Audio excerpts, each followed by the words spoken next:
Bonjour. Il nous reste 1 heure, au lieu d'1h30, voire un peu plus, pour échanger avec nos invités sur le thème diversité et cohésion sociale, quelle politique d'intégration? Alors, c'est un sujet pour le moins vaste et pour le moins complexe. J'ajoute qu'on m'a demandé d'essayer de faire émerger un consensus, que je ne trouve pas très simple sur ce sujet. Étant donné l'ampleur de la tâche, ce que je propose à nos invités, c'est d'organiser nos échanges en 3 temps. Un temps, je dirais, pour aborder assez rapidement les définitions, c'est-à-dire qu'est-ce qu'on met derrière les termes, parce qu'on sent bien, même dans le titre, que la sémantique est devenue un enjeu en soi sur ces sujets, c'est-à-dire qu'on parlait de politique d'intégration à une époque, maintenant on parle de politique de diversité, de cohésion sociale. Comment dissocie-t-on ces concepts, ou est-ce qu'ils sont finalement les uns peuvent se substituer aux autres? Deuxième enjeu, je pense qu'on va aborder plus le diagnostic, ce que chacun de nos invités, avec leurs compétences, qui sont historiens ou spécialistes de l'école, etc., peuvent apporter sur où on en est aujourd'hui. Et puis une troisième partie conclusive qui peut être probablement la plus intéressante sur les pistes et les solutions.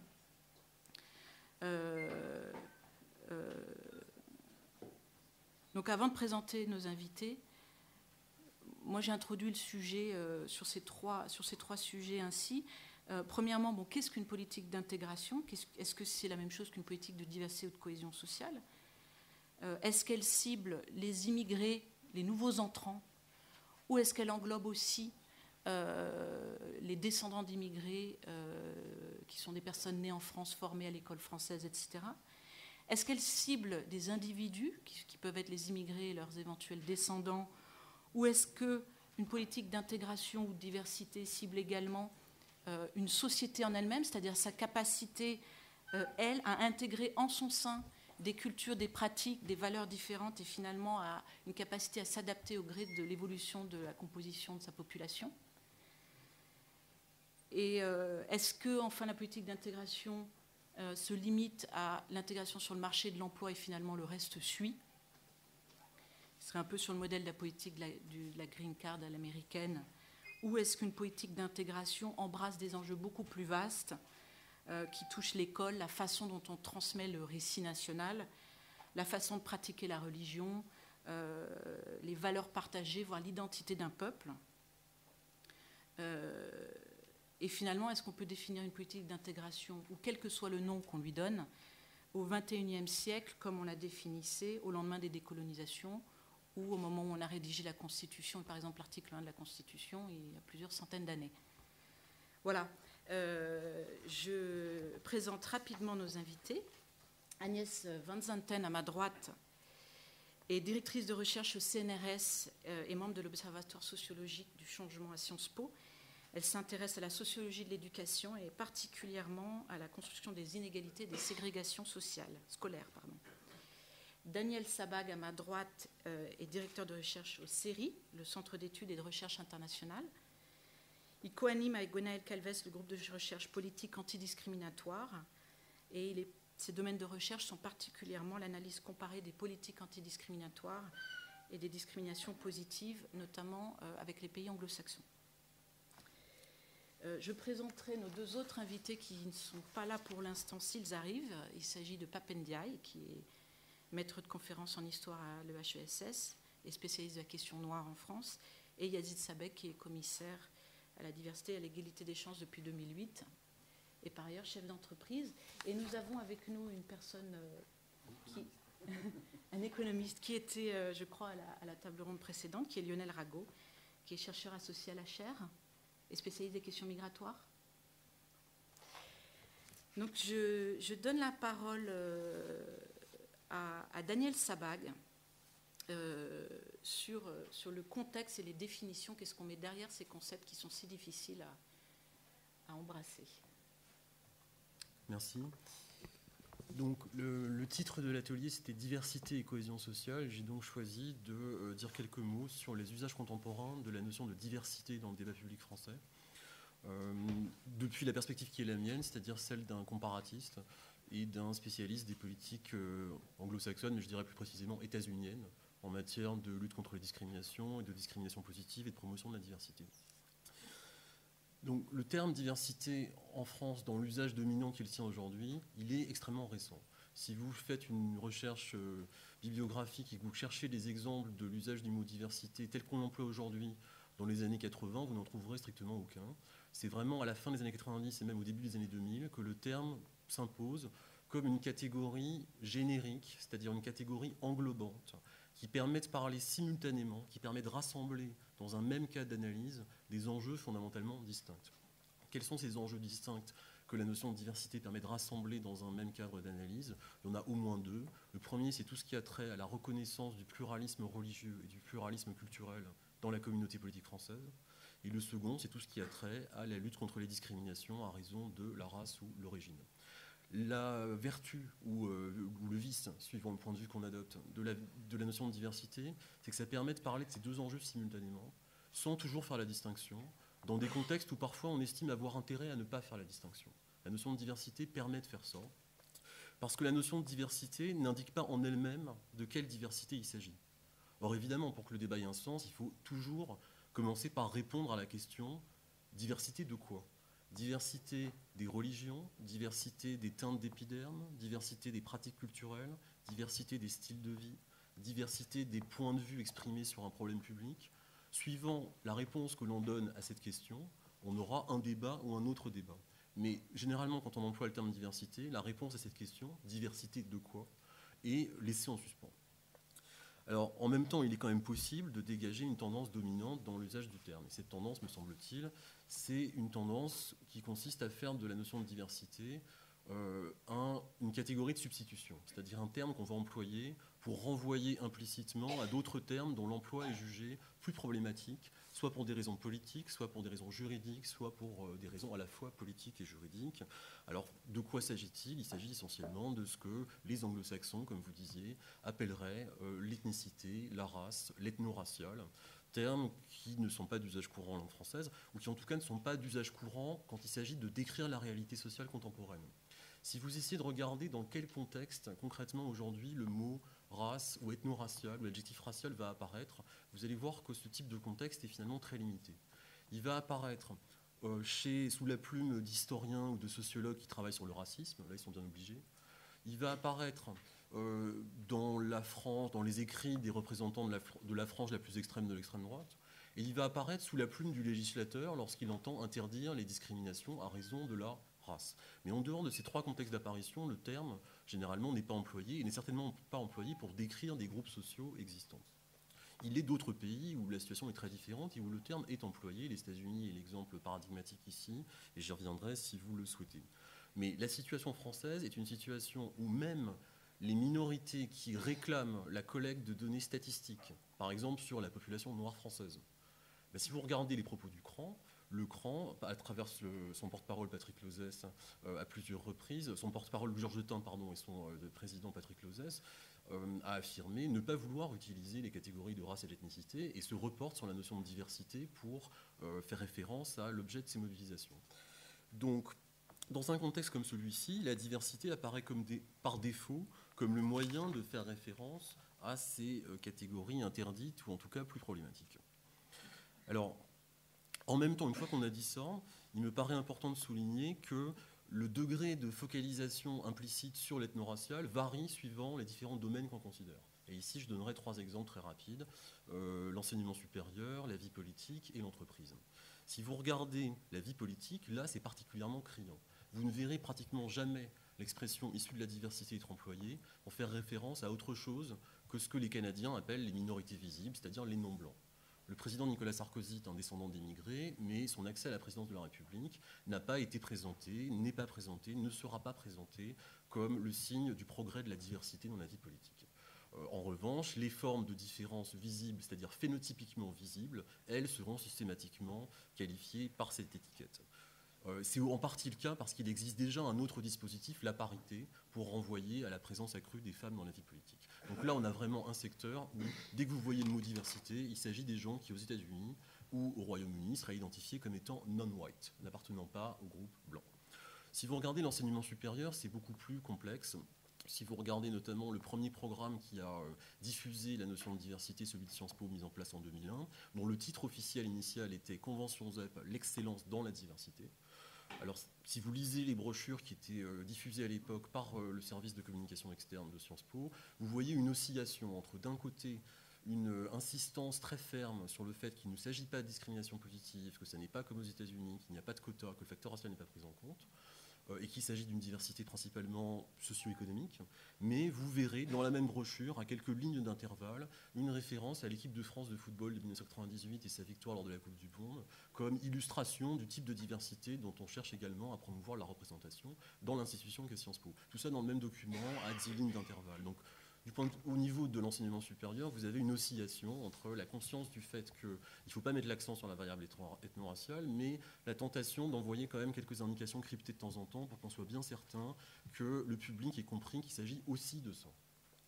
Dans le domaine de l'entreprise, ce sera mon dernier exemple et très rapide, il me semble que là, c'est le cas où la dynamique d'élargissement de la notion de diversité au-delà du référent ethno-racial est la plus grande.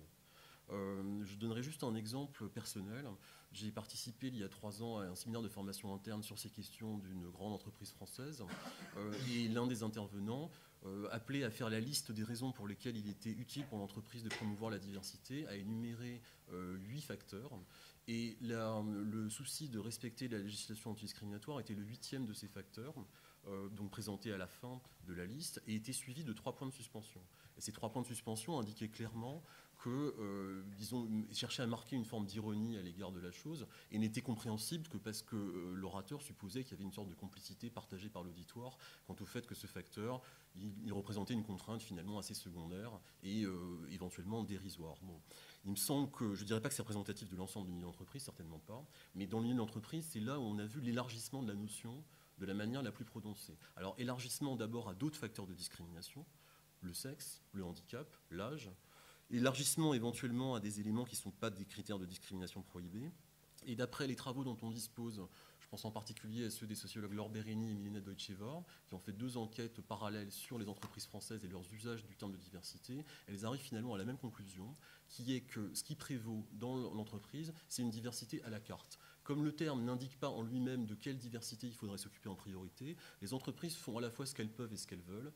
Et en pratique, ce qu'elles peuvent et ce qu'elles veulent, ça revient à se focaliser sur les formes de diversité qu'il est le plus facile de traiter administrativement de leur point de vue, ce qui n'est pas du tout condamnable, ce qui est quand même ce qu'on observe, c'est-à-dire hommes-femmes, parce que ça, on a des statistiques, on peut mesurer les progrès entrepris, on peut montrer que telle action a eu tel impact quantitativement perceptible. Ensuite, on trouvera beaucoup de choses faites sur l'âge, et les parents pauvres de la diversité, tels que les entreprises la conçoivent, c'est évidemment le facteur ethno-racial, et encore plus la religion. Conclusion, très brièvement, pour ouvrir également le débat, si on cherche à identifier ce qui est singulier dans la situation française par rapport aux États-Unis ou au Canada, par exemple, il me semble que ce qui est singulier, c'est que la diffusion du terme de diversité, sa popularité croissante, la valeur quasi consensuelle qu'il a, le fait que pratiquement personne ne va dire qu'il est contre la diversité aujourd'hui en France, finalement, tout ce mouvement-là, c'est très précoce. Et plus précisément, c'est presque antérieur à la formation d'un consensus pour lutter réellement contre les discriminations. Aux États-Unis, vous avez eu d'abord la prise de conscience du fait que les discriminations raciales étaient un problème public massif, puis la mise en œuvre de politiques spécifiquement destinées à lutter contre ce phénomène, et à la fin, en fin de course, si je puis dire, l'émergence d'une idéologie de la diversité comme justification a posteriori de politiques qui existaient déjà. Dans le cas français, finalement, c'est à peu près l'inverse. On a d'abord la popularisation croissante d'une notion extrêmement vague, celle de diversité, avant même d'avoir des politiques publiques de lutte contre la discrimination dignes de ce nom, à mon sens. Je vous remercie de votre attention.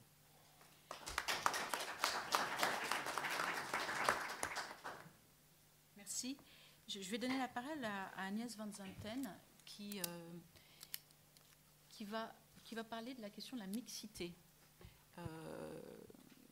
Ça montre à quel point la notion d'intégration renvoie bien souvent à d'autres termes. Moi-même, je n'emploie plus du tout ce terme. Ça vaudrait le coup de se pencher sur pourquoi. Et l'histoire, mais il nous manque l'historien, qui est Papendia ici, qui aurait pu nous le dire.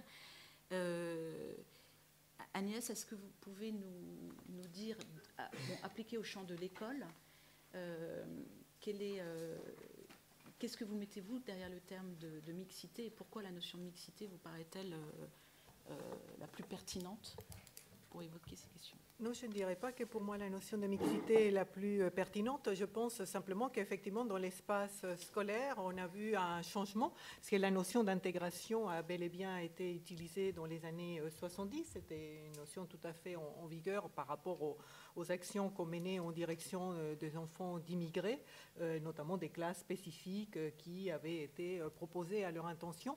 Mais on a vu effectivement à partir des années 80, avec la politique des zones d'éducation prioritaire, avec l'intervention de la politique de la ville dans le domaine scolaire, apparaître ce terme de mixité qui aujourd'hui est celui qui est le plus utilisé par les acteurs sur le terrain.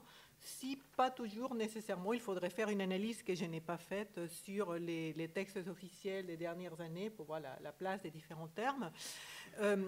Par rapport à ce que disait Daniel tout à l'heure, je pense qu'effectivement la notion de mixité a une fonction englobante, c'est-à-dire qu'à la fois c'est un terme qui apparaît moins chargé d'une logique, disons, des colonisateurs qu'à la notion d'intégration, c'est-à-dire il n'y a pas un centre vis-à-vis desquels ces éléments marginaux, périphériques doivent s'intégrer, et aussi, bien évidemment, comme pour la notion de diversité, ça reste très ambigu sur à quel type de mixité on fait allusion.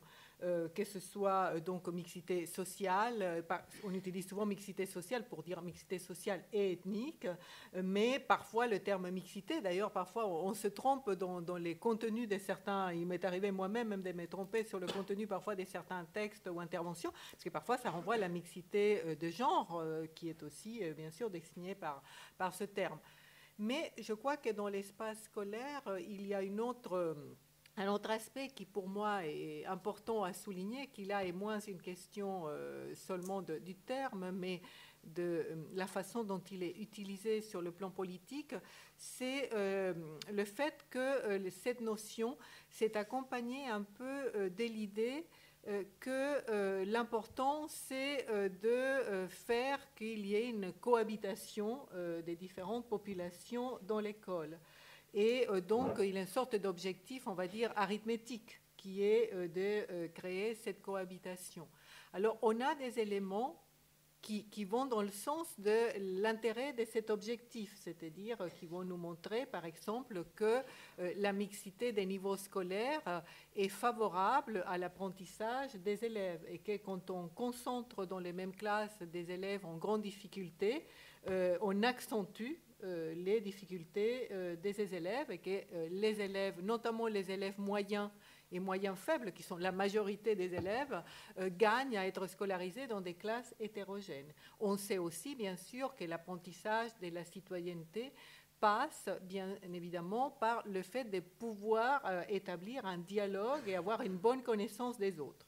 Le problème, de mon point de vue, c'est qu'avec la focalisation sur la dimension arithmétique de la mixité, focalisation dans le discours et pas dans les pratiques, parce qu'il n'y a pas, on pourra revenir sur les politiques qui ont été mises en place, mais en tout cas, dans le discours, on ne réfléchit pas sur comment rendre cette mixité efficace, puisque si on pense aux classes hétérogènes, la question se pose très clairement sur le plan pédagogique. Les enseignants en France pensent qu'il est difficile, voire impossible, d'enseigner à des classes hétérogènes. Donc on se heurte à un véritable objectif. Il ne suffit pas d'avoir des politiques qui correspondraient au discours où il y aurait une mixité effective des niveaux scolaires dans la classe si on n'aide pas les enseignants à enseigner dans des classes hétérogènes. En France, il y a un obstacle majeur. Les enseignants ne savent pas faire de l'individualisation dans la classe et moins ils ont des formations pédagogiques comme c'est le cas aujourd'hui, moins ils en feront.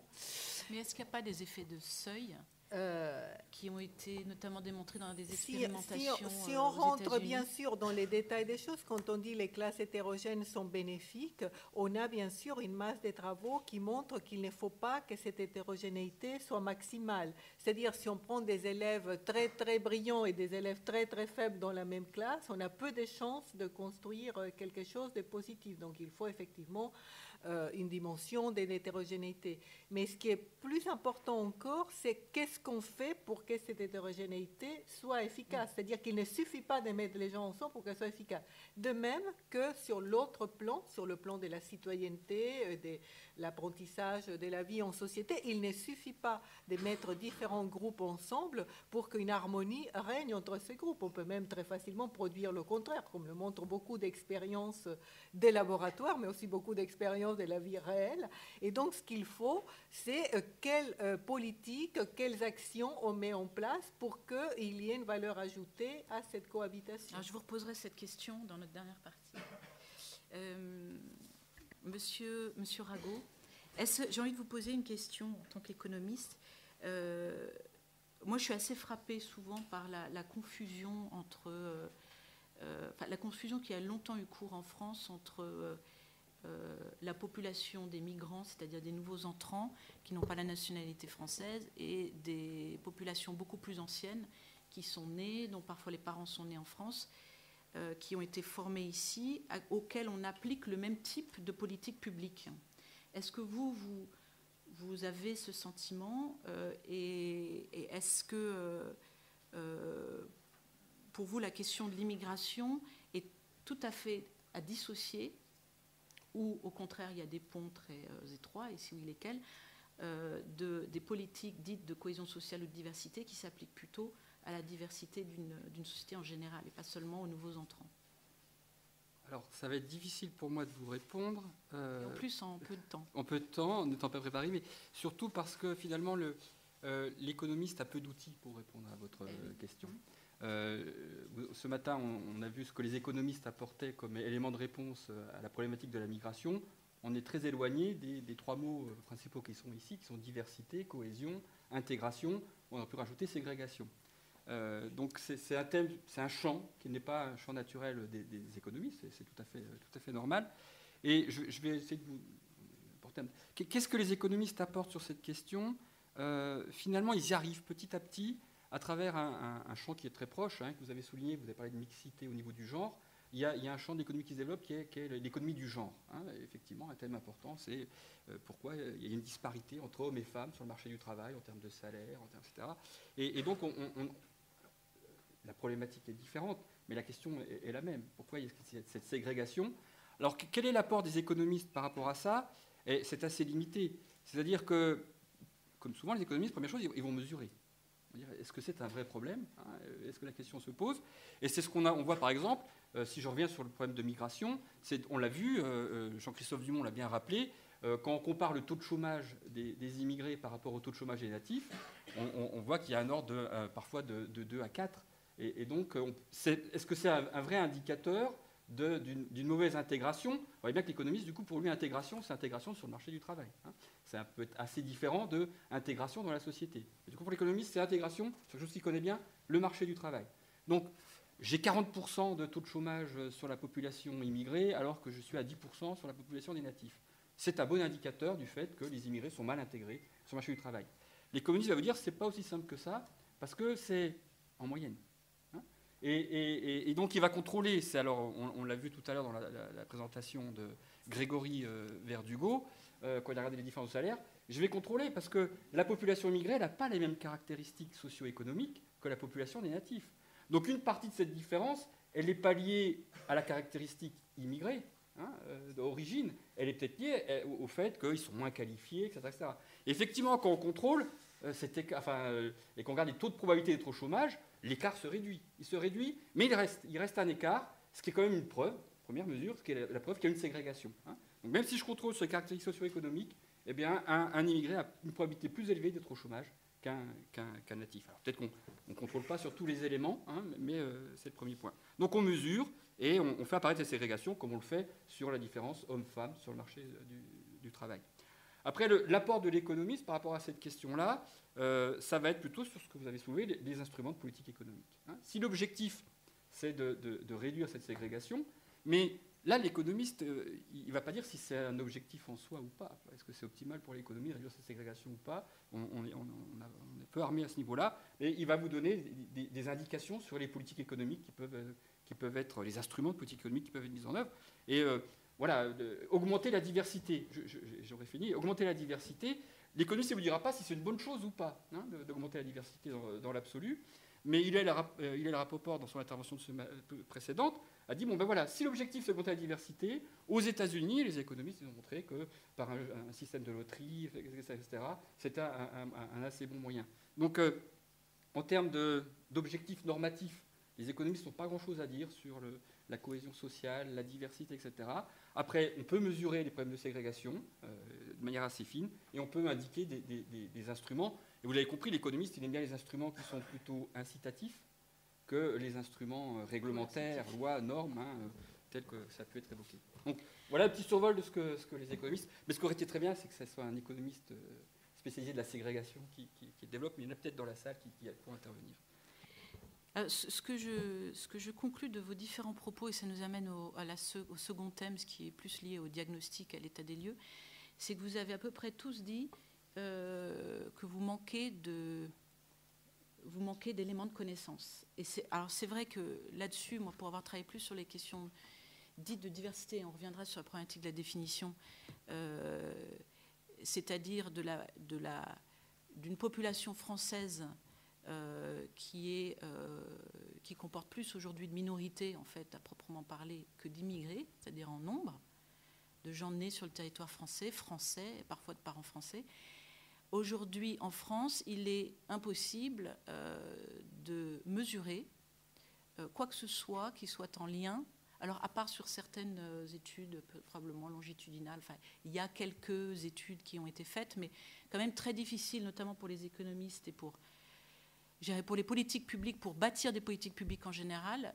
On n'a aucun élément de connaissance sur la réalité du chômage, de la discrimination dans le logement, même si on a beaucoup de présomptions, sur la question de la ségrégation à l'école. Et alors, j'aurais envie d'avoir votre avis, mais moi, il m'a toujours semblé que les politiques publiques ne prennent place que quand elles ont des chiffres sur lesquels s'asseoir.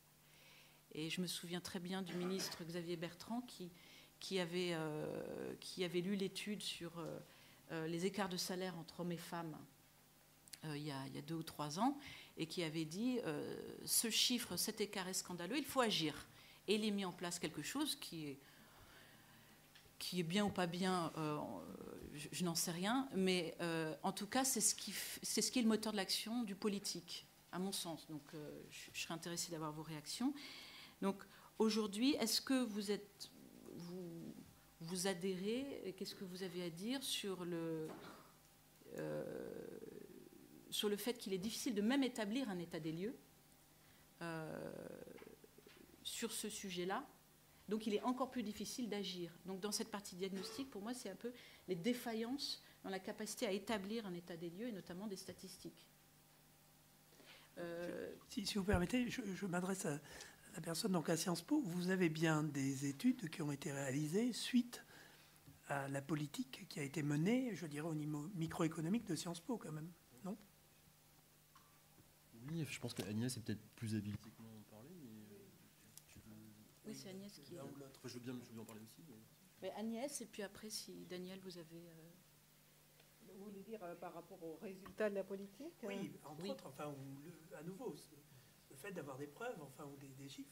Oui, bien sûr, mais des chiffres, on en a, bien évidemment. On peut savoir combien des étudiants sont entrés par cette procédure. On peut savoir aujourd'hui, pour ceux qui sont sortis, quel type de poste ils occupent. On peut savoir quel type de difficultés ils ont rencontrés dans l'institution. Donc oui, on a des éléments.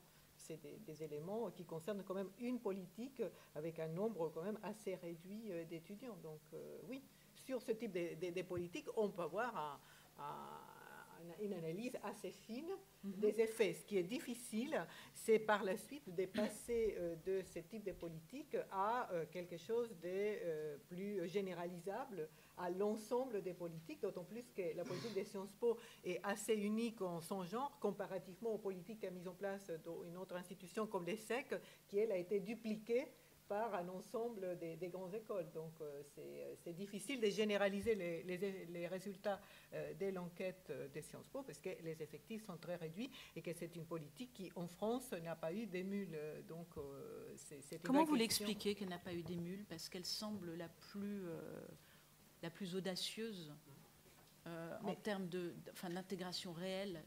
Bien évidemment que l'obstacle est d'abord politique, au sens où cette politique, elle crée une véritable rupture par rapport au mode de recrutement des élites fondé dont la légitimité repose sur le concours et la base méritocratique de ces concours, qui apparaît aussi et qui est présenté comme garant de l'efficacité également des futures élites par la mesure de la qualité initiale des candidats. Donc bien évidemment, l'obstacle principal était et demeure politique.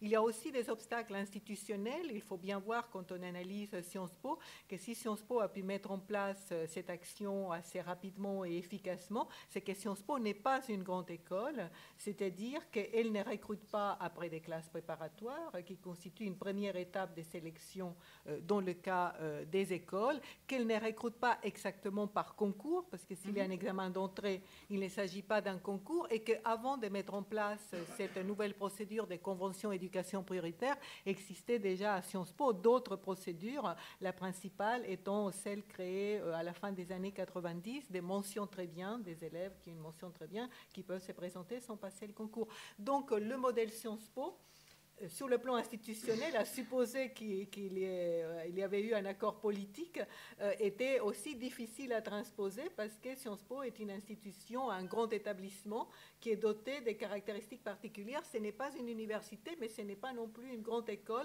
Et ça lui donnait une souplesse qui rapproche beaucoup Sciences Po des universités américaines en termes de la possibilité d'échanger rapidement et efficacement ces procédures de recrutement. Je rajoute, mais en quoi l'ESSEC ne pourrait pas avoir plusieurs voies d'entrée? Les grandes écoles ont aujourd'hui des voies d'entrée, mais le fait de les rendre beaucoup plus massives qu'elles ne sont aujourd'hui, elles concernent des tout petits chiffres d'étudiants qui viennent par la voie de l'apprentissage, de la voie universitaire, etc., supposerait une négociation de l'ensemble des écoles, puisque l'accès est fondé sur des bases, des banques de données pour les concours dans lesquels il y a un accord entre les écoles, et ça suppose les démantèlements du système des classes préparatoires qui, en France, est quand même l'empire de l'enseignement secondaire et qui a pendant très longtemps, de façon indirecte, dicté l'ensemble du fonctionnement de l'enseignement secondaire. Donc c'est une pièce maîtresse de la transition en France entre le secondaire et le supérieur. On ne peut pas imaginer de le déplacer si facilement que ça. Il faut se souvenir que quand Claude Allègre a essayé de transformer, par exemple, le salaire des professeurs des classes préparatoires, il y a eu une telle mobilisation immédiate de toutes les fractions de la population concernée par les élites que immédiatement ça a été arrêté. Ce que vous dites finalement, c'est qu'il y a une évolution sur il y a une volonté plus forte de diversifier les élites ou en tout cas de faire évoluer le système de renouvellement des élites, mais que finalement ça touche un nombre assez faible d'élèves et qu'il n'y a pas à ce jour de politique publique massive qui s'attaque aux problématiques de la ségrégation scolaire et aux inégalités à l'école. Une question sur laquelle j'ai effectivement, dans mes interventions publiques, essayé d'attirer l'attention, c'est que je pense effectivement qu'il y a lieu à avoir une politique de diversification des élites plus ambitieuse qu'elle ne l'est aujourd'hui et qu'elle peut avoir des effets positifs à terme, effectivement, on pourra le voir. Le problème, me semble-t-il, plus fondamental pour moi en tant que sociologue de l'éducation, c'est qu'à défaut d'avoir une politique ambitieuse pour la masse des élèves, les politiques de recherche de l'excellence sont en train de se substituer à des politiques de lutte contre les inégalités, parce qu'il y a d'un côté les politiques d'ouverture sociale, donc sortons les meilleurs des quartiers pour les attirer vers les filières d'élite, mais il y a aussi des politiques comme les internats d'excellence. Il y a également l'assouplissement de la carte scolaire. Disons qu'il y a eu un tournant politique majeur dans lequel on a d'une certaine façon acté l'échec des politiques de masse et dire, et voilà, maintenant on se tourne vers le fait qu'on va sauver les meilleurs par différentes voies, et donc plusieurs politiques vont dans ce sens. Et moi, en tant que sociologue de l'éducation, je suis très soucieuse parce que autant on peut imaginer que sur le plan de la justice individuelle, on puisse comprendre ces politiques, et c'est pour cela d'ailleurs qu'elles sont parfaitement consensuelles politiquement. En enlevant les meilleurs, on crée quand même un système de ghettoisation encore plus forte dans les établissements scolaires, parce que je reviens sur ce que vous disiez tout à l'heure sur les chiffres. Le problème, c'est que parfois, ce n'est pas l'ampleur nécessairement des chiffres. Par exemple, dans un collège, aujourd'hui en France, on a des petits collèges, 400 élèves. On retire d'un collège de 400 élèves 15 élèves qui sont les meilleurs, et bien on les retire, par exemple, en classe des 6e, on décapite totalement les 5 classes des 6e de cet établissement dans lesquelles ces élèves étaient les 2 ou 3 élèves moteurs par classe, et toute la dynamique est cassée. Donc là, il peut y avoir des chiffres tout à fait qui peuvent sembler minuscules de l'extérieur. Donc qu'est-ce que c'est 15 élèves sur 400? Et en même temps, ça a un impact qualitatif essentiel pour le fonctionnement de l'établissement. Est-ce qu'on a les résultats? Est-ce qu'on connaît l'effet des politiques dites ZEP des 20 dernières années, qui apparemment sont remises en question aujourd'hui? Je crois que vous me disiez que là aussi, on a du mal en France à évaluer les résultats de nos politiques publiques, tout simplement. Et je pense que ça s'applique aux enjeux de cohésion sociale comme à d'autres sujets. Est-ce qu'on connaît aujourd'hui, de façon assez précise, les effets positifs et négatifs de la politique ZEP? Je vais être bref pour ne pas monopoliser la parole. Oui, malheureusement, comme beaucoup de politiques éducatives, on a effectivement assisté à la fois à une politique dont à certains moments on a pu se demander si elle existait encore, puisqu'elle existait sur le papier, mais personne ne s'est mobilisé en sa faveur, donc avec des hauts et des bas selon les changements de ministres. Et par ailleurs, effectivement, les évaluations sont venues très très tard, seulement à la fin des années 90. Alors, ce que montrent grosso modo les évaluations, c'est que la situation n'est pas... les ZEP ont arrivé peut-être à contenir l'aggravation des conditions économiques et sociales dans les quartiers, mais qu'elles n'ont pas réussi à faire réussir mieux les enfants. C'est-à-dire quand on compare des enfants dans les ZEP et à l'extérieur des ZEP à caractéristiques sociales comparables et scolaires comparables, les enfants dans les ZEP ne réussissent pas mieux que ceux qui sont à l'extérieur. Et par ailleurs, un phénomène plus préoccupant parce que plus invisible, c'est que comme en même temps il y a eu le fait de pousser les élèves à aller plus loin dans les études, on a fait passer des classes en classe des élèves qui n'avaient pas acquis les connaissances. Et donc, en fait, ce que montrent les études, c'est que les élèves des ZEP n'ont pas des trajectoires moins bonnes dans les ZEP qu'à l'extérieur des ZEP, mais qu'il y a un écart entre la trajectoire et le niveau des élèves en termes d'acquisition. Et ça, c'est très préoccupant parce que ça ouvre la brèche, bien sûr, de dire que c'est une politique démagogique, etc. Donc, on voit bien tous les problèmes que ça peut entraîner. D'accord. Monsieur Rago, je reviens à un sujet plus économique. On a lu dans les documents très intéressants que l'immigration globalement rapportait plus qu'elle ne coûtait. Appliquée au champ des politiques publiques liées aux enjeux de diversité, en gros aux enjeux de cohésion sociale pour la société française, est-ce qu'on a des éléments de connaissance sur le rapport coût-efficacité? Sur la politique d'intégration. Là, ça peut être l'école, mais sur un sujet quelconque, ça peut être la politique de la ville, ça peut être la politique... Est-ce que vous avez connaissance qu'on est... Par exemple, la politique publique des ZEP coûtait peut-être à l'État, mais elle rapporte peut-être plus qu'elle ne coûte, in fine, pour la collectivité. Il y a certainement des études, mais le problème, c'est ce que j'évoquais avec mon voisin, c'est qu'en réalité, il n'y a pas une culture de l'évaluation en France, absolument, comme on peut l'avoir dans beaucoup d'autres pays. Je pense en particulier aux États-Unis, où, alors on n'est pas au niveau local, mais c'est inimaginable à la Chambre des représentants de voter une loi qui aurait des conséquences économiques sans qu'il y ait au préalable une évaluation ex ante, donc qu'on sache, si on vote cette loi, qu'est-ce que ça a coût-avantage en quelque sorte. Et ensuite, il y a des évaluations ex post, c'est-à-dire qu'on l'a mis en place, qu'on l'évalue. Finalement, on n'a pas cette culture-là en France, et c'est quelque chose que les économistes... Même le RSA, on n'est pas allé au bout de l'évaluation. Comment? Alors, il y a bien des évaluations qui sont faites. Je ne suis pas en train de dire qu'il n'y a aucune évaluation qui est faite en France, mais on n'a pas cette culture-là un peu systématique de l'évaluation. Et il y a le problème aussi de l'évaluation telle que l'économiste la conçoit, qui n'est pas toujours identique à d'autres types d'évaluations qui sont nécessaires également. Alors je profite juste une petite seconde, parce que finalement, votre question de tout à l'heure, je la reformulerai peut-être plus brutalement, c'était la question des statistiques ethniques. Comme vous avez dit, le problème que vous avez, c'est que vous avez du mal à mesurer. Alors je ne veux pas ouvrir ce débat-là ici. C'est vrai que pour l'économiste, plus il a d'informations, plus il a matière pour travailler. Mais en même temps, vous avez vu que ce matin, on a parlé de chiffres concrets. Donc on n'a pas de statistiques ethniques en France. Donc je pense que c'est pour des raisons culturelles, évidemment. La République est une et indivisible. Le citoyen français est un et indivisible. Donc on ne peut pas parler du citoyen français de telle origine, etc. Ce n'est pas le propos ici. Néanmoins, heureusement, les enquêtes de l'INSEE nous permettent même s'il n'y a pas de statistiques ethniques, nous permettent de distinguer immigrés des natifs. Donc, Grégory Verdugo, sur le marché du travail, vous avez bien vu, il a distingué les immigrés, etc. Je pense que c'est dans l'enquête emploi, on peut retrouver. Et nous, avec notre travail avec Xavier Chosnicki, sur les contributions au financement et les transferts, les personnes de transferts sociaux, c'est l'enquête budget des familles.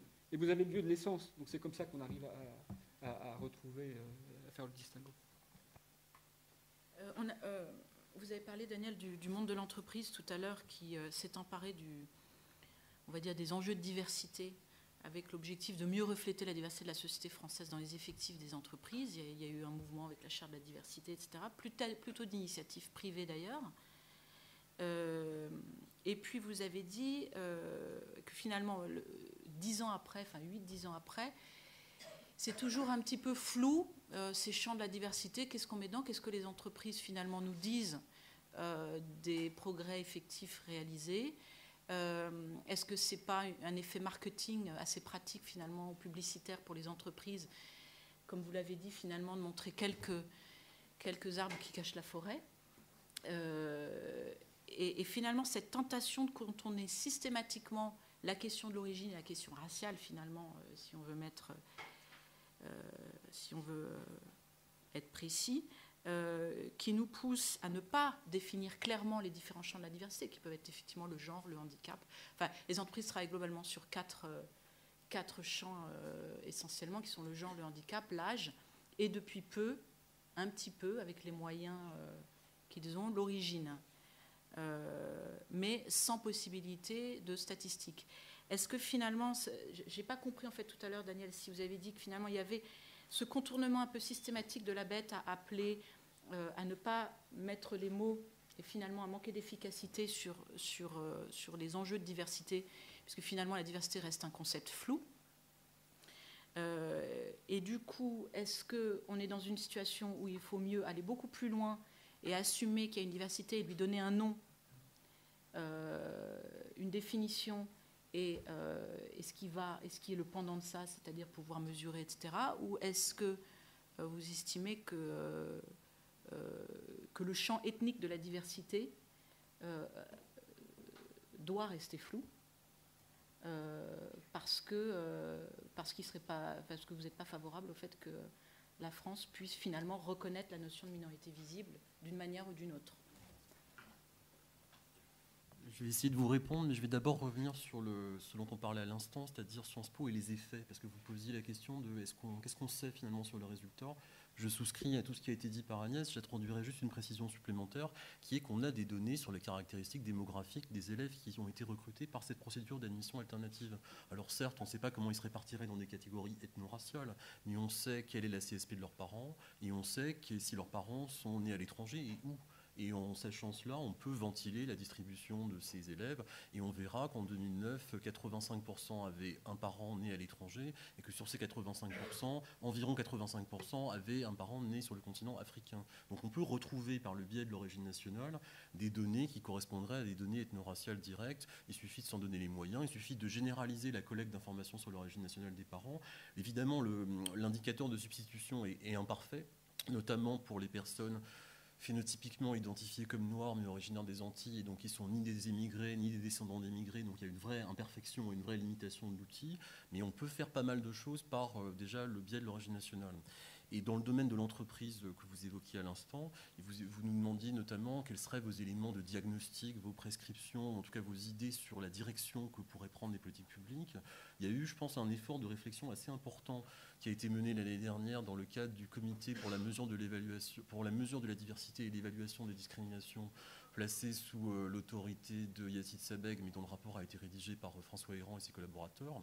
Et ce qu'on trouve dans ce rapport, que je vous invite à lire, parce que c'est à mon sens le document produit en langue française le plus important. François Héran est l'ancien directeur de l'INED. Et scientifiquement et politiquement sur ces questions depuis une bonne vingtaine d'années, il y a quand même des indications de ce qu'on pourrait faire. Et une des pistes qu'il propose, à laquelle personnellement je souscris sans difficulté, c'est de découpler le monitoring de sa dimension ethno-raciale. Qu'est-ce que je veux dire ? Si vous allez aux États-Unis et que vous regardez comment une entreprise fonctionne par rapport aux autorités de régulation qui sont censées vérifier qu'elle applique le droit antidiscriminatoire.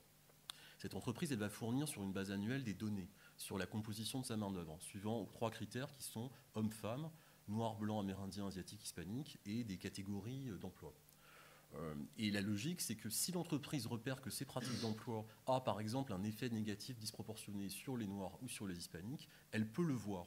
Elle peut le voir parce qu'elle a cette composition de sa main-d'œuvre, elle voit comment ça évolue d'une année sur l'autre, et elle peut s'auto-surveiller elle-même. Donc c'est à ça que je fais référence, à cette logique d'autosurveillance interne que je fais référence en employant le terme monitoring. L'idée d'Héran et l'idée du Comen, c'est qu'il est possible de découpler, c'est-à-dire de dissocier le monitoring et sa logique et ses vertus du soubassement ethno-racial qui est présent aux États-Unis, qu'on ne pourrait pas transposer tel quel en France, à moins de réviser la Constitution, ce que personne ne souhaite, ni de promeut d'ailleurs, et en utilisant l'origine nationale comme indicateur de substitution. Ça voudrait dire quoi ? Ça voudrait dire qu'il faudrait généraliser la collecte d'informations sur l'origine nationale des personnes, et à l'intérieur des unités de production, et à l'extérieur, c'est-à-dire sur le bassin d'emploi. Parce qu'évidemment, la proportion de gens dont les parents seraient nés au Maroc, en Algérie ou en Tunisie dans la main-d'œuvre d'une entreprise n'est un indicateur significatif que si on peut la comparer avec la proportion des mêmes gens qui seraient dans la population active qualifiée du bassin d'emploi. Le monitoring américain permet de faire ça, et ce que propose le COMED, c'est d'essayer de transposer la logique du monitoring sans transposer son infrastructure ethno-raciale qui est politiquement, juridiquement transposable. Il me semble que c'est une idée qui mérite qu'on y réfléchisse sérieusement, d'autant qu'elle a le potentiel pour fédérer des gens qui par ailleurs sont d'accord sur rien. Cette idée a été lancée dans une tribune publiée par Libération en 2008, qui était co-signée par Patrick Veil et Patrick Simon, qui sont 2 chercheurs identifiés comme étant les chefs de file de 2 camps opposés dans le débat sur les statistiques ethniques. Donc il me semble qu'il y aurait matière à réflexion autour du rapport du COMED, dont je constate qu'il a été enterré à vitesse grand V, alors qu'en l'occurrence c'est bien dommage parce qu'il y a rarement eu un rapport à la fois aussi politiquement judicieux et aussi scientifiquement intéressant que celui-ci. Et je le dis d'autant plus librement que j'avais été sollicité pour faire partie de cette commission et que j'avais refusé. Donc je n'ai vraiment aucun intérêt à la chose, mais je vous engage à le lire, ceux d'entre vous qui auraient le temps et l'intérêt pour le faire. Je confirme, ayant fait partie de cette commission.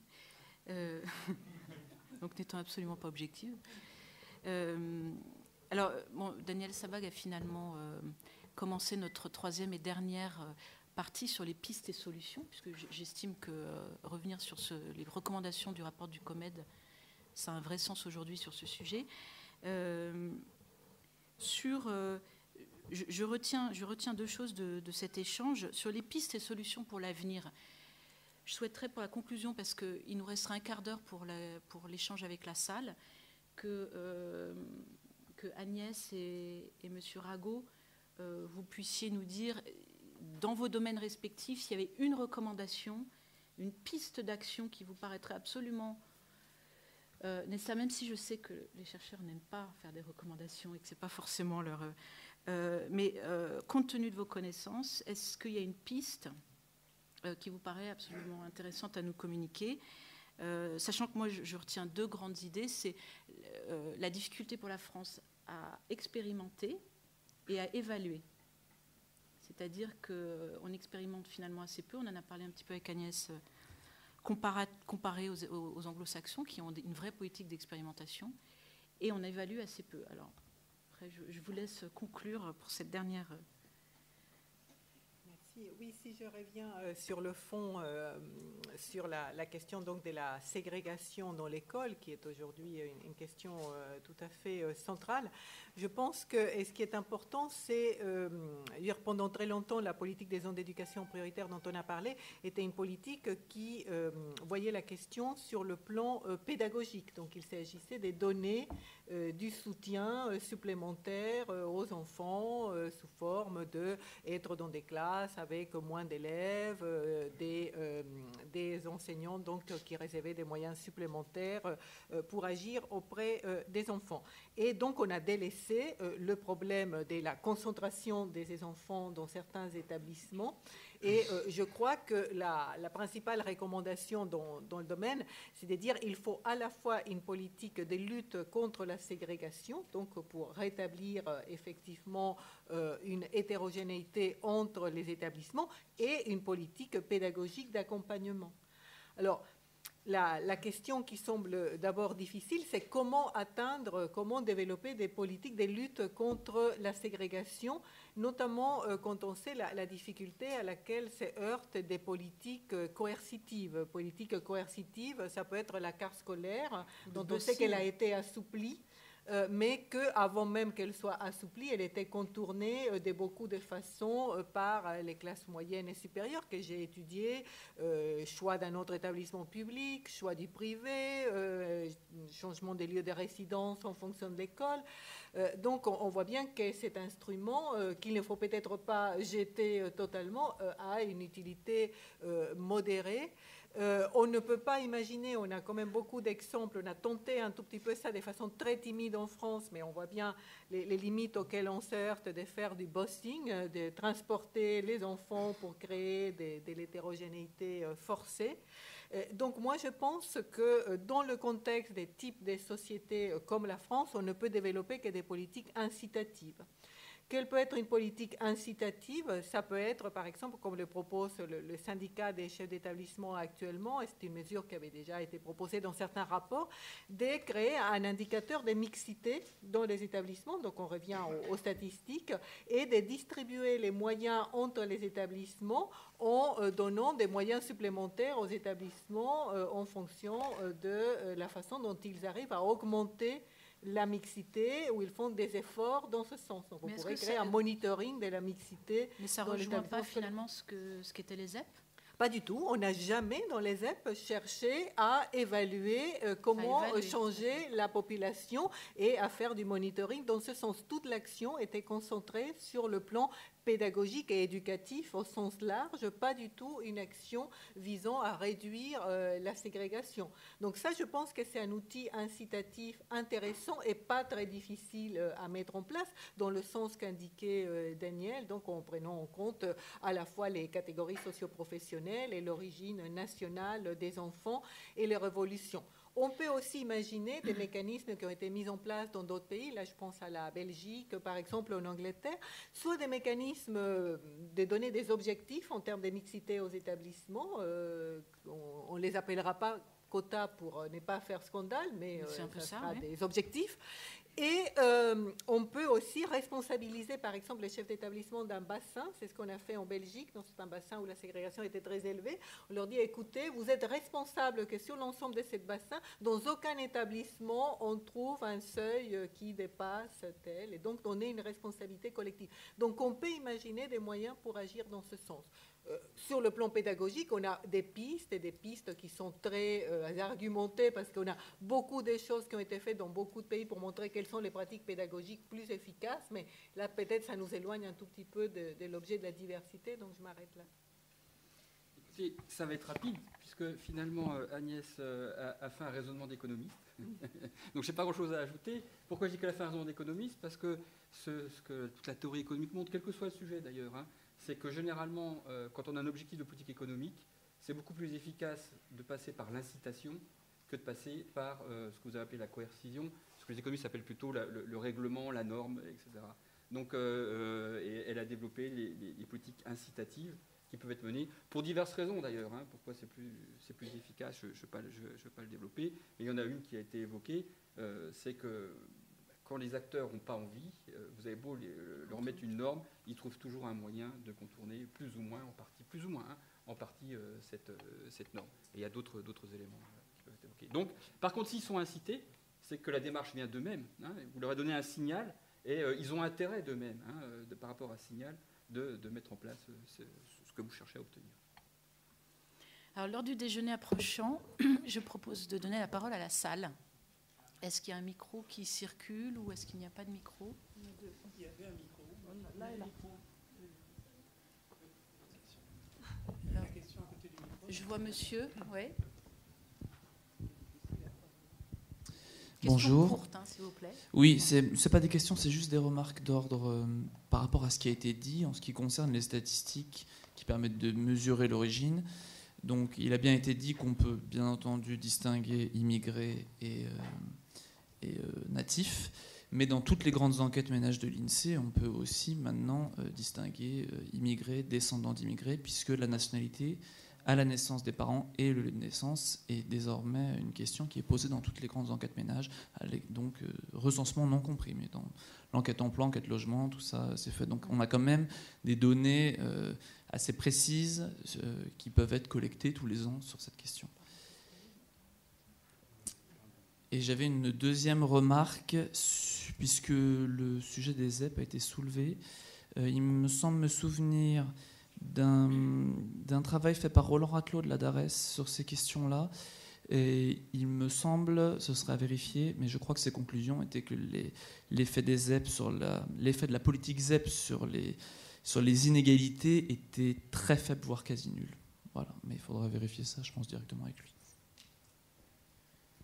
Madame, et puis monsieur. Donc, pour rejoindre un peu ce que disait monsieur aussi, ne pensez-vous pas qu'avant toute chose et avant toute évaluation, ne devrions-on pas donc identifier et définir ce qu'est un émigré? Tout à l'heure, monsieur parlait de natif. Donc, quelqu'un, par exemple, qui est né en France et qui est de parents étrangers, se mettrait dans quelle catégorie? Serait-ce un immigré ou un natif ou entre les deux? Ne pensez-vous pas qu'avant de faire une évaluation, il ne faudrait pas cartographier d'abord et définir vraiment chaque catégorie de la société? Voilà. C'est qu'on a manqué de clarté dans nos propos. Alors. Madame, alors peut-être monsieur, avant, vous avez une question? Oui. Bon, ben madame.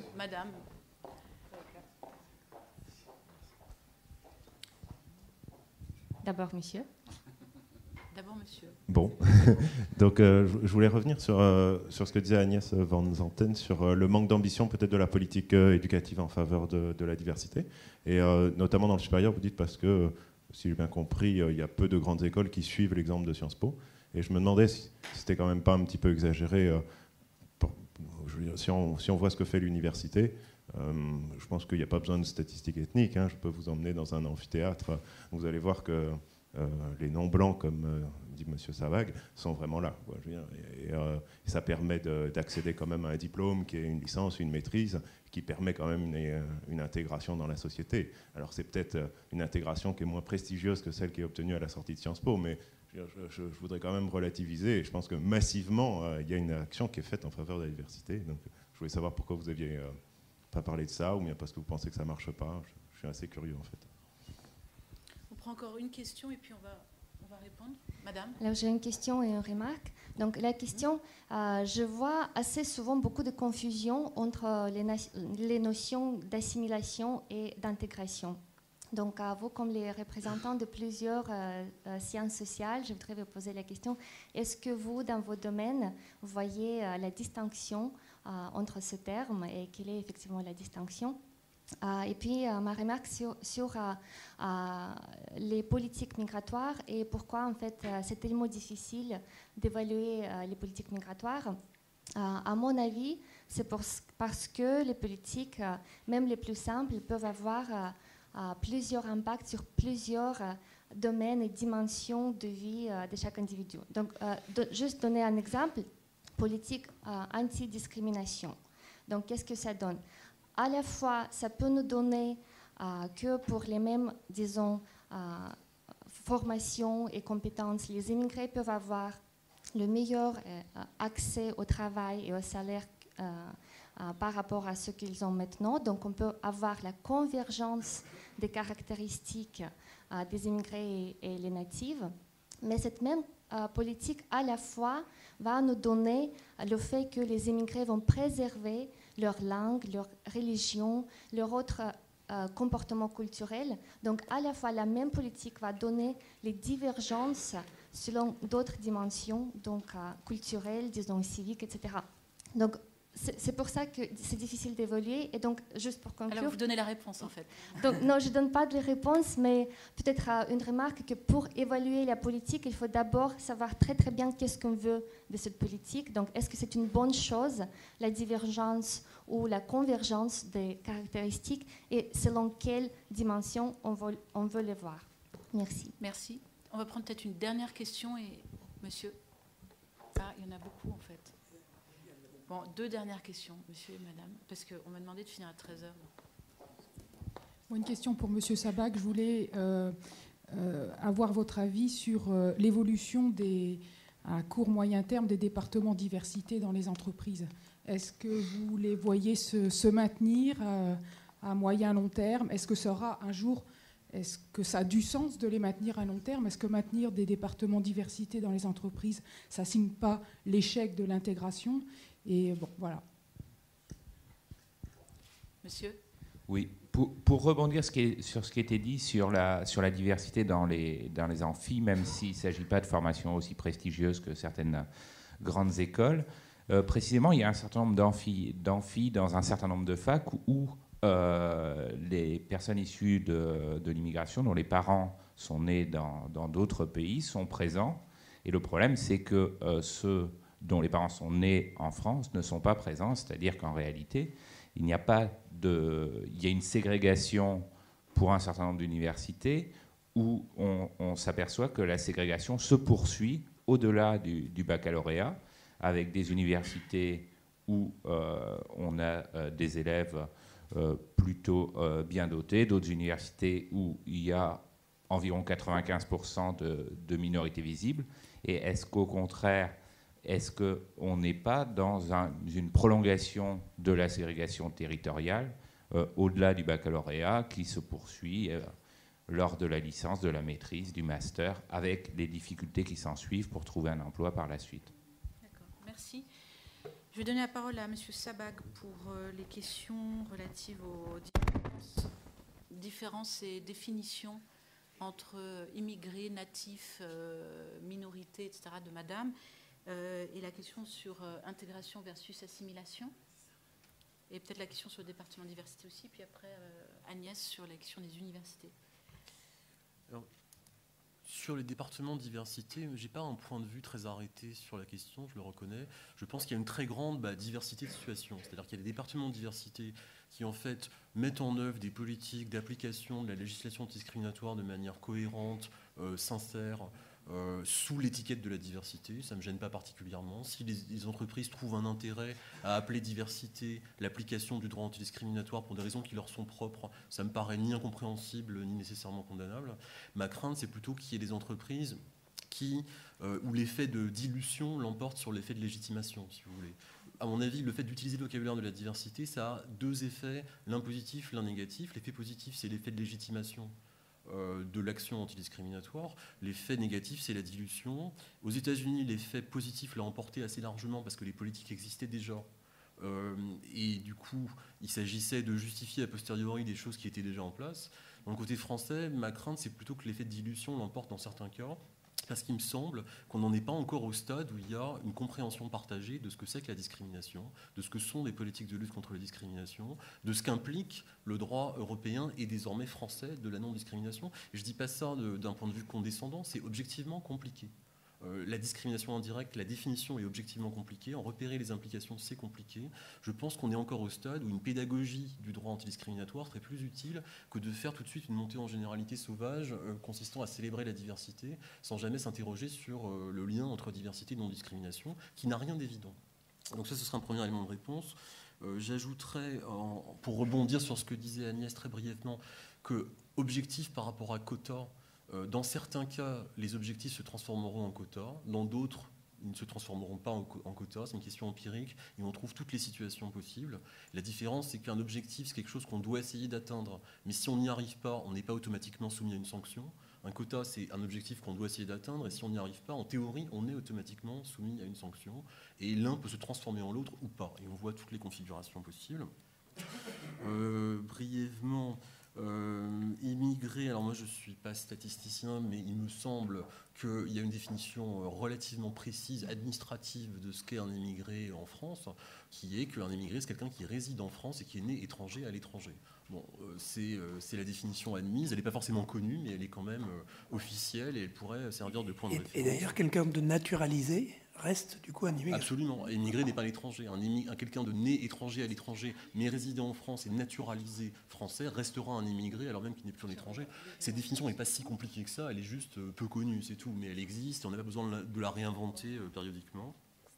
Et sur assimilation, intégration, très rapidement, il me semble que ce qui caractérise la trajectoire française, c'est la tendance à donner au mot intégration une acception la plus large possible. Et en particulier la tendance à considérer la politique de lutte contre les discriminations comme étant simplement un volet ou une composante d'une politique plus générale qu'on appelle politique de l'intégration. Et il me semble que l'un des dangers de cette pratique langagière, c'est que du coup ça induit les gens à penser que si les gens sont victimes de discrimination, c'est parce qu'ils présentent un défaut d'intégration qui justifie ou qui en tout cas explique les pratiques de l'employeur. Et donc à titre personnel, moi je serais nettement favorable à une dissociation de ces deux registres et à une séparation analytique entre ce qui relève de l'antidiscrimination et ce qui relève de l'intégration des primo-arrivants. Parce qu'il y a des problèmes spécifiques relatifs à l'intégration culturelle des primo-arrivants. Simplement, ces problèmes ne sont pas ceux qui expliquent les difficultés rencontrées sur le marché de l'emploi par les citoyens français dont les parents sont nés à l'étranger. En tout cas, ne sont certainement pas identiques. Ces deux enjeux ne sont pas identiques et dès lors, il vaudrait mieux les dissocier que de faire semblant de penser que l'un est simplement une composante de l'autre. Merci. Agnès, il y a eu 2 questions sur l'université. Est-ce que vous avez des éléments de réponse à apporter ? Oui, tout à fait. Bien évidemment, si on s'est concentré sur le cas des Sciences Po et plus généralement sur celui des grandes écoles, c'est parce qu'on était en train de débattre de la question de l'excellence et l'idée que des objectifs de sortir un certain nombre d'élèves de très bons niveaux des quartiers pour les tirer vers des établissements d'excellence en raison de leur très bon potentiel. Mais ça bien sûr, ça ne permet pas de faire le tour de la question de la diversité dans l'enseignement supérieur, qui est une question beaucoup plus vaste. Et ça pose bien sûr il y a clairement une différence en moyenne entre les grandes écoles et les universités. Ça dépend aussi qu'est-ce qu'on va considérer dans l'environnement des grandes écoles, si on intègre toutes les petites écoles ou juste les très prestigieuses grandes écoles. Mais il y a effectivement une différence d'ordre général entre les écoles et les universités. Mais comme ça a été rappelé par la deuxième intervention, l'université est un univers extrêmement hétérogène. Donc, c'est entre universités, en fonction de leur localisation. Et bien évidemment, si on prend par exemple la région parisienne, on voit que le public des universités en région parisienne est très varié, selon si on est au centre de Paris ou on est à Saint-Denis. Donc, mais également entre les filières dans les universités, on sait bien qu'il y a eu une massification et une montée de questions qui s'est posée dans le secondaire en termes de ségrégation et des problèmes d'échec scolaire qui sont montés, mais qu'on va retrouver dans certaines disciplines et dans certaines filières particulièrement marquées, alors que certaines disciplines, médecine, droit, sont restées très protégées par rapport à ces types de problèmes. Et par ailleurs, il y a une différence notable à l'université entre les premiers cycles et les deuxièmes cycles, puisqu'il y a une sélection importante au deuxième cycle. L'université est un univers complexe et bien sûr, si on va parler de la diversité dans l'enseignement supérieur, il faut d'abord parler de ce qui se passe dans l'université, vu la masse qu'elle concerne, mais ce n'est pas le propos. Et là, on a parlé des grandes écoles à propos de cette politique de l'excellence. Je dis juste 2 mots par rapport à ce qui a été dit sur les zones d'éducation prioritaire. Globalement, toutes les évaluations, qui ne sont pas très nombreuses, mais toutes celles qu'on a montrent des résultats pour le moins mitigés, quand pas plutôt négatifs. Je crois que par rapport à ça, il faut quand même avoir aussi un regard plus qualitatif, non pas pour défendre les ZEP en tant que tels, mais pour savoir que faire à la suite de ces constats. D'une part, moi je suis toujours très sensible à qu'est-ce que c'est qu'une ZEP. Est-ce que ça c'est vraiment appliqué? Parce que sur le terrain, est-ce que montrent certaines études, très rares malheureusement, 2 études par l'inspection générale, c'est qu'il y a une extrême diversité des situations. Il y a des cas où c'est un label et des cas où il y a eu une mobilisation extraordinaire pendant plusieurs années d'équipes sur le terrain. Et puis d'autre part, c'est aussi de voir quels sont les moyens qui ont été donnés aux ZEP et si ces moyens permettaient vraiment de changer la donne. Or, en fait, parmi les principaux moyens, on retrouve la diminution d'élèves par classe. Comme le nombre des zones s'est beaucoup étendu, on en est revenu à la diminution des 2 élèves par classe. Or, la diminution des 2 élèves par classe permet rarement de changer les pratiques pédagogiques. Et l'effet attendu, c'était parce que la diminution du nombre d'élèves allait changer les pratiques pédagogiques. On a donné une prime aux enseignants. Cette prime, elle était très réduite. Et comme la situation des enseignants était très difficile et qu'ils se percevaient comme quasiment une catégorie à part, ils l'ont conçu comme une compensation et pas comme une incitation. Donc après, il faut venir sur les causes, sur le fond. Merci.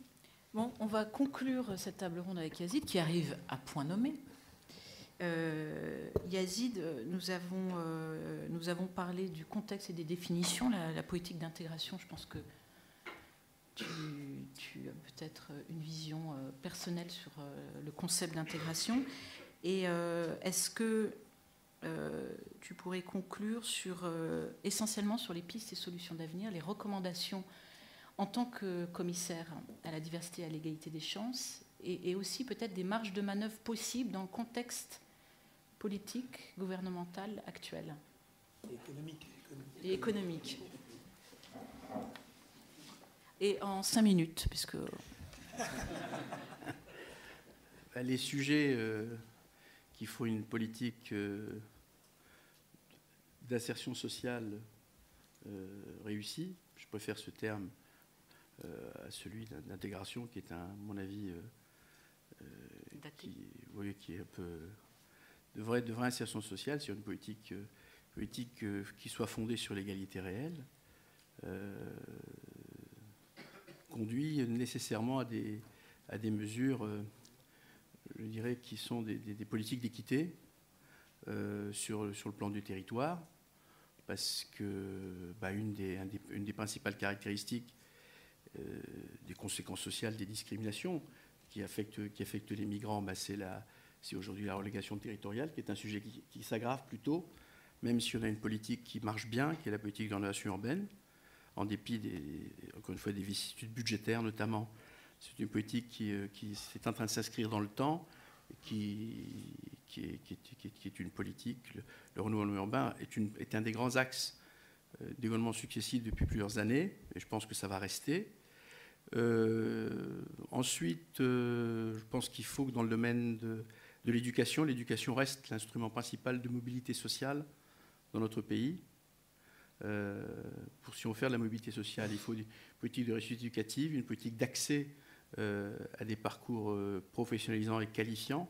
Je rappelle que une grande partie des jeunes qui naissent dans les quartiers, dans les US, n'ont pas accès, très peu accès au système de formation et encore moins aux perspectives ascensionnelles qu'offre l'enseignement supérieur.